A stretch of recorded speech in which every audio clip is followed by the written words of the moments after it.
Hey guys, Snowman here with you again. My next project, at least this is my own personal project, trying to get something new going for the shop. I was at my local woodcraft store and picked up this custom knife, folding knife kit from Sarge Knives, and kit ran about $18, and that gets you the knife and the blank handles, so you can make some wooden handles to make the knife, well, custom. Duh. So what I did is I traced the handle part, and so far they're just cut out on the scroll saw right now. I have a couple of cherry wood handles that I'm going to be making, but I'm also going to be using several other woods. I'm going to be making a pair of handles out of this red cedar with the sapwood on it. More decoration than actually functional handles, because it's fairly soft wood, so it won't take much abuse, being that this is a pocket knife. But on top of that, I also have some dark walnut and some maple that I'm going to be making handles out of as well. I'm going to be using some 1/4-inch wood. Now that's obviously way too thick for the knife handles, but I'll be dremeling that down. Now, pulling out the kit, what it comes with is you get all the screws to attach the pocket clip and the screws to attach the handles. Yeah, these things. So you get the extra screws for that. Well, they're not extra screws. You get just enough screws to attach everything. I mean, you do not even get one extra screw if you mess up and lose one. But what they do give you is this nice little Torx bit Allen wrench. And so that way you can do some, you can assemble everything with it. Do something with it, yeah. It makes a lot of sense, Eric. Hey. But anyways, that's everything that comes in the kit. But what I found out about this little wrench is my carry knife is a $15 no-name knife that I picked up at a hardware store. I like it because it has a full metal frame, and it's still not that heavy because they milled a lot of lightning slots in it to reduce some of the weight. But this little wrench is actually the perfect size to remove these two screws here for the plastic inserts. So what I want to do is pull these inserts off of both sides and replace them with wood so it looks better. Now, I haven't decided what type of wood I'm going to use for this knife, but that's going to come well after I finish the handles for this guy. Now this guy, it's a nice knife. What I like about it is I am not a fan of saw blade knives. They catch on everything, and they only give you like maybe 1.5 inches of usable straight blade. I use my pocket knife as a utility knife, so I use it on everything. Now this is a straight blade one into the other, so it's very nice. It's very solid, all metal construction for the frame and the mechanism, and the lock on it is very positive. I mean, there is not any play in the blade at all. Or you usually get with a knife under $30 is a lot of slop in the construction. Now, it is the entire thing stainless steel, so you don't have to worry about rust or anything like that. The blade is, let's see if I can get that on camera. The blade is 440 stainless. It's Chinese stainless, but even still, it's stainless steel, so I like it. I like the look of the knife, and because I have such large hands, it actually works really well in my hand. But anyways, what I'm going to do, the reason I'm going to be making so many different handles for the same knife is I'm going to start selling this kit with whatever wood handles the customer wants as a custom knife, and see if that catches on, because the handles are fairly easy to make. The part that's the most involved about it is taking the Dremel tool and contouring the blanks once you've cut them out.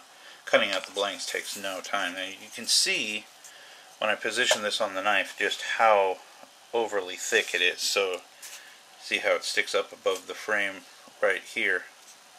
So what I'm going to do is get to getting on the sanding of these things, and yeah, be back with you guys in a couple minutes. Okay, so we're back working on the custom knife kit. I finally found my Dremel. I lost it somewhere in my room, and anyone who's seen my room and the disaster that it is, not that surprising. But what I'm going to be doing is, well, all the extra woods aside, I'm going to be working on these guys, the cherry handles that I've already cut out. Now, one thing I forgot to do is I need to take this frame apart, undo these 4 screws so that I can swivel the frame out, and mark off these 2 holes here and here. So these are the 2 mounting holes for the actual handles to screw onto the frame. Like I said, I'm using way too thick wood, so if I screw up, I have enough wood left over to do it the right way.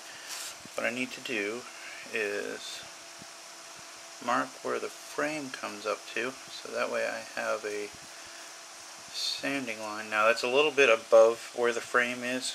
That's giving me safety room. That's all it's for. Now, is that the right side? No, it's not the right side. Oh, can't frag it. Alright, let's try that again. Alright, take the old mark off. Put the new mark on, which is not that much different from the other side. Alright, so if I sand down to that mark, I'll still have enough room to have it level with the mechanism for the blade. So now here comes the fun part, deciding on a profile. Now I was thinking about, with this piece, I was thinking about having a bulged grip right about here. Because I have such a large hand, it'll actually make the knife easier to hold on to, and then have it come back down over here. Now, that's not that easy to see, but let me see, let me try and draw a straighter line for that. Have it come up, and I'll obviously even this curve out, and then I'll have it come back down over here near the end of the knife, but pretty much and have it like that, so that there's a nice palm bulge in the middle of it all. And then I'm of course going to contour everything around all the edges over so that it feels good in the hand. Like I said, it's a nice size for my hand. It seems to fit perfectly, so we're going to go with that. Now, yeah, that's right, I have to mark holes, don't I? Details. Alright, so, let's see. Huh, yes. Take the frame apart, dummy. Kinda help you better. Alright, so, we've all seen, oops, as I knock the world across the table. Right. So, let's see how well this thing actually works. Kind of whispering because I have to get really close to the microphone on, okay, the screw does not want to seem to come loose. That's not good. There we go. Okay, yeah, I was afraid of that. This metal barrel that the screws thread into, those guys, it's spinning. Now the only problem is I only have one of these tools, so I can't hold the screw. Yes, we know how to talk. We really do. I cannot hold the screw still. So, try loosening it from the other side. See if that works. And that would be a no. Okay, well, this kit is not winning any friends right now. All I want to do is... Alright, I'll be right back. I gotta find a pair of pliers to hold on to that metal barrel to keep the damn thing still. Right, so back to arguing with this thing. I found a pair of needle nose pliers that actually fits into the frame to hold onto the barrel, so we'll see if that works. Really did not want to mar up those barrels because I'm going to be using this as a display piece, but we'll figure it out, right? Wow, seriously. Okay, I'm running into a slight issue here that I cannot seem to get this frame apart with the tool that they gave me. Yeah, that's not good. It's like they used thread lock or something on this one specific screw.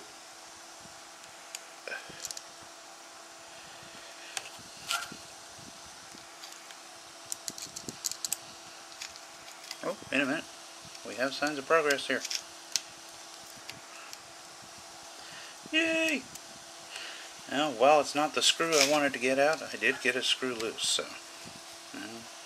some people would say that I have a screw loose, but we know this. Yeah, see, therein lies the problem. I don't know if you can see that on camera, but I put a good groove in that because the screw just did not want to let go to the point that it was spinning inside the pliers. Let's see if I can get that other screw out. Since it's already marred, I can just pull it out and fix it and polish it somehow.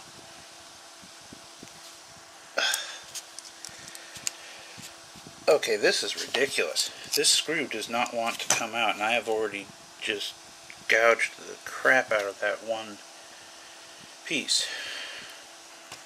Alright, I'm going to have to come at this from another angle, guys, because these screws do not want to come loose. So this tool that they give you is, the tool works just fine. It's just they must have used some type of torque or pneumatic driver to drive these screws in, because they're in so tight that the middle piece is spinning, and I can't get enough of a grip on them to get them to come loose. So how the heck are you supposed to mark the holes if you can't take the frame apart, right? Yes. Ah! Hey guys, Snowman back with you again, working on the custom cherry knife handles for the folder. Well, I finally was able to get the right tool to get that knife apart. Went over to local Lowe's Hardware, no luck. You cannot buy a single Torx bit or Torx driver anymore. You have to buy a $17 to $25 set of tools that you don't need just to take one screw out. So, went over to the savior of all people who are broke but still need tools, Harbor Freight. And I got the exact same set of Torx driver and screwdriver bits in a precision set for only $7. So, what I've done is I've drilled the holes for the screws. I will drill the countersink for the head of the screw to fit into the handle once I get all the contouring done. Now, like I tried to show you guys last time, but I couldn't get the camera to focus. What I've done is I've rough sketched out with pencil where I'm going to do the contours on the piece. Now, it doesn't look like much now, but it will once I get to the Dremel side of things. So anyways, all shaky and shoddy camera work aside, I'm going to get to going sanding these on the belt sander here just to get the profile started.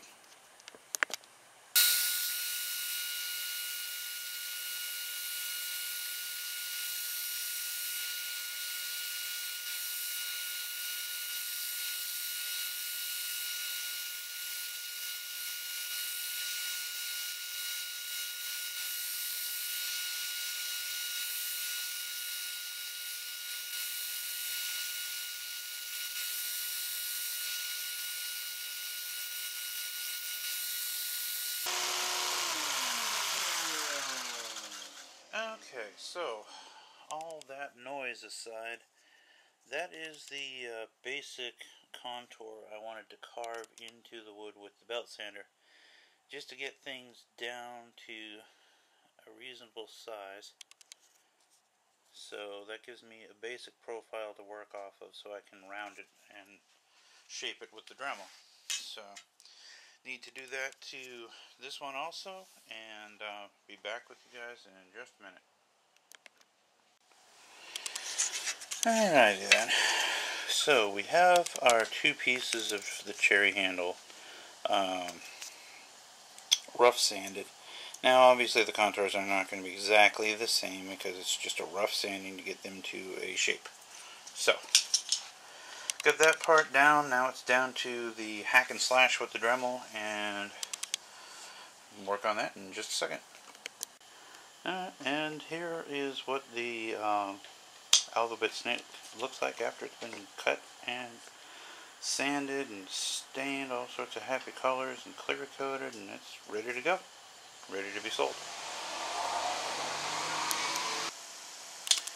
Alright, now the sanding drum that I have on there right now is a 60 grit, and that is just way too aggressive to do the fine work that I want to do, so I'm going to switch over to the smoother 120. I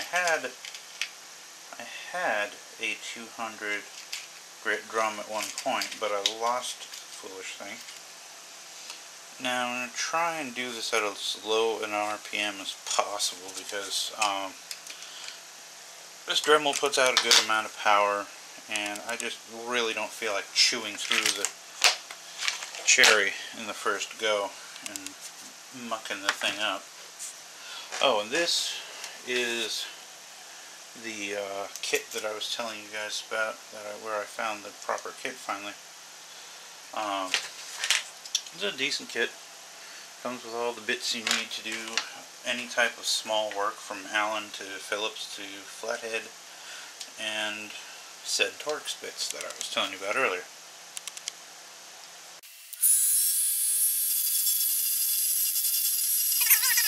I have to be real careful with this because even with the fine grain or fine grit drum, it's taking off quite a bit of material.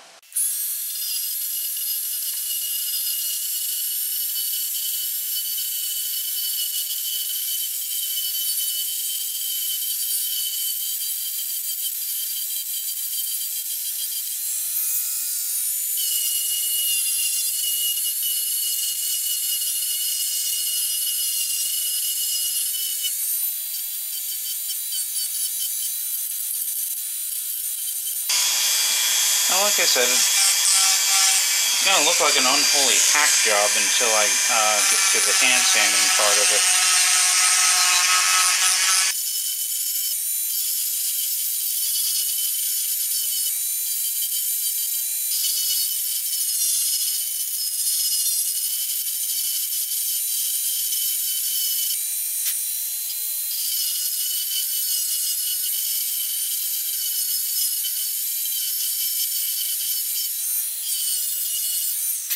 Okay, so, and what did I do?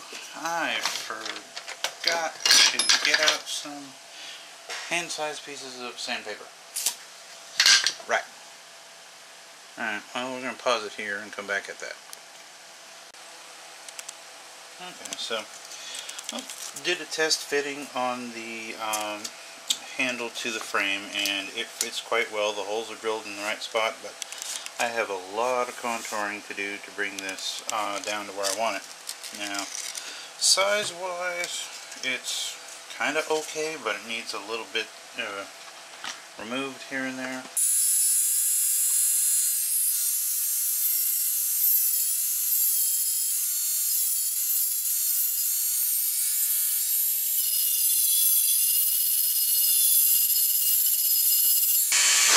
To be honest, turn the noise off.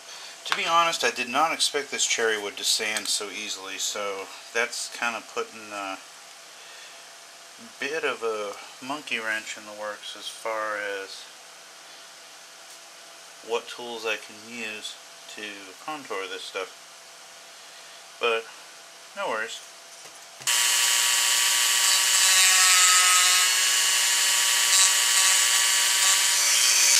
I just hope I'm hitting this thing square so that it butts up against everything properly. And Yeah. Looks like it. Okay. Well, not too bad. I don't know, you can't really see anything in this lighting, but I'm using the lighting more for my benefit than yours. Yeah.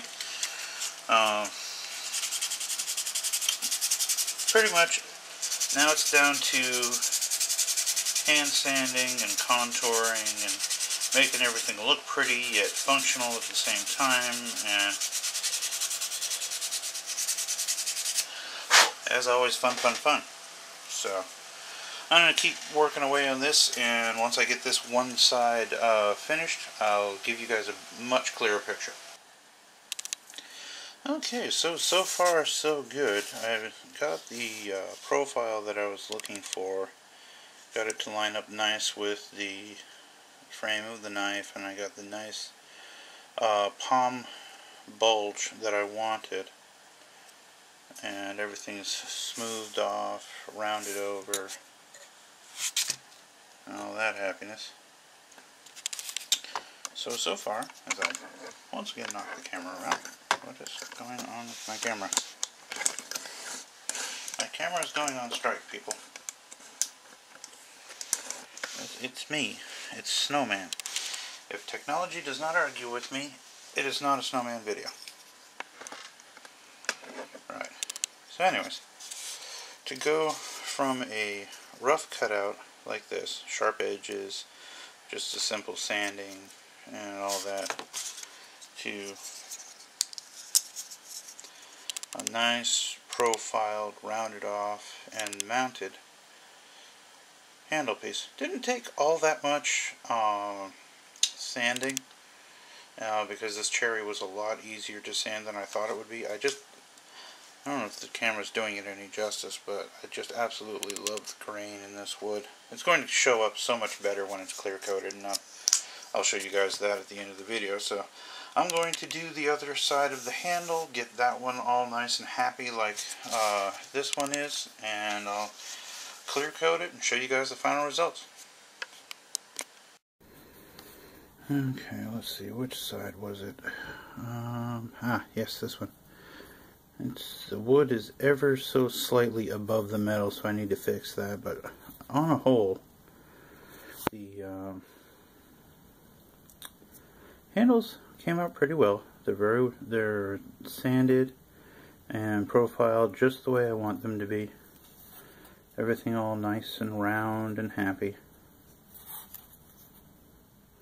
Now I just need to fix this one this side of this one where you run your finger across the metal and it runs right into the wood. So I need to bring that down just a little bit, and these will be ready for clear. Alright then, so went and made a handy dandy template out of 1/8 inch plywood. Yeah, there you go. Now you can actually see the plies. So this way it has the proper screw location holes on it. It's the right profile. All that happy crap. So I can do stuff like this as I knock stuff everywhere. So these are going to be the maple handles. Now the reason this one isn't up here like on this one is I wanted to get this handle more into this grain pattern that's on the wood, so that they both somewhat matched. On this one, on the walnut, it didn't really matter. The grain is kind of pretty much the same all the way across the wood, so I just did it that way. Now I had to nix this one because this knot hole on the other side of the wood is a problem for the one on this side, hence the X on it. And so I shifted it over to this side, so I have a nice pair of red cedar decorative handles. If somebody wants to buy the knife as more of a display piece, which I'm not sure why this is a functional pocket knife, but hey, to each their own. So anyways, I'm going to hit the saw and get all three of these cut. They're very simple cuts, so I'm not going to bother showing it to you on video. So I'll get those done, and the cherry handles are already in the garage drying with the first coat of clear. So once those are done, I'll mount those up on the knife. I'll get the pocket clip actually bolted to the knife, and everything will be happy. Yes, I hope so. Well, this is it, guys. Down at the final assembly, I have these things all nice, shiny, and clear coated, and you can see the grain a lot more clearly now. As the camera refocuses, and you can see the shine on it. Got a nice finish with the clear coat. What I ended up doing is I went with 3 coats of the Valspar High Gloss Spray Clear Coat, and in between each coat I touched it up with some 4/0 steel wool to knock down all the high points of the coat before it. And it came out pretty nice. The wood absorbed the first 2 coats pretty quickly, so it took I was not expecting it to take a 3rd coat to get this amount of shine out of it, but I'm pretty happy with how they turned out, so I'm going to assemble this knife and call it good. Now, I've been handling this knife quite a bit, so I've got my paw prints all over the foolish thing, and it needs a little bit of a polishing, but nothing too substantial. Luckily, I didn't damage it when I was doing the sanding. I didn't bolt the handles to it before I started sanding, but I did accidentally knock into it with a piece of sandpaper and did scratch it a tiny bit, but it'll survive. So I have my clip and all the screws, so if I drop any at this point, I am pretty much screwed. No pun intended. Alright, so drop the little guys into place. I know, so exciting. I'm putting screws into a knife.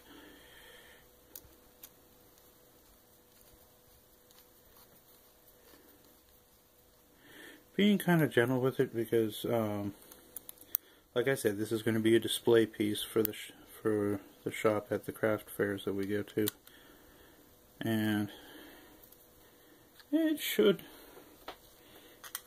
Well, not should. I'm hoping that it piques some interests with our regular customers because it's something different. But you know, new things aren't always accepted. Don't know why. It just is.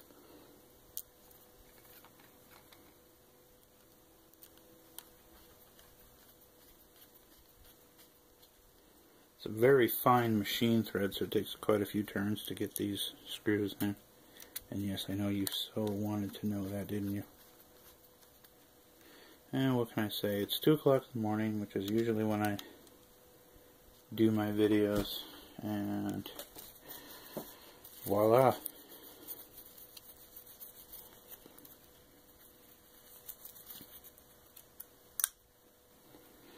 We have ourselves a knife off camera. Let's try the. There we go.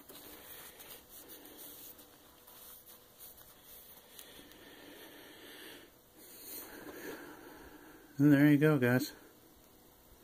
All said and done. Custom set of knife handles, ready to rock. Alright, as always, more to come.